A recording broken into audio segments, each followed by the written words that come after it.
Hello hello hello guys, তোমার সামনে নতুন ভিডিও নিয়ে চলে এসেছি। আজকের টপিকটা এখন বলবো না, তোমরা দেখতে থাকো এবং সঙ্গে থাকো, তোমরা নিজেরাই জানতে পারবে কি টপিক নিয়ে আমি আজ নতুন ভিডিও করতে শুরু করে দিয়েছি। দেখুন এইদিকে আজ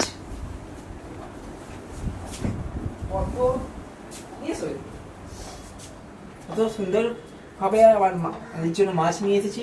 আমার মায়ের আজকে জন্মদিন, সেই উপলক্ষে আজকে বিশাল রান্নাবান্না হবে। আমি আজকে রান্না করব আমার মায়ের জন্মদিনেতে। সো আমার মা, একটু ইন্ট্রো দাও মা, এবার দেখাও। আমার মা, আমি খুবই ভালোবাসি আমার মাকে। আমার মায়ের জন্য আমরা করেছি দই কাতলা করব, অ্যান্ড চিংড়ি মাছের মালাইকারি করব, অ্যান্ড সাথে থাকবে মুরগির মাংস, সাথে থাকবে মুরগির মাংস আর কাতলা মাছ কোথায়?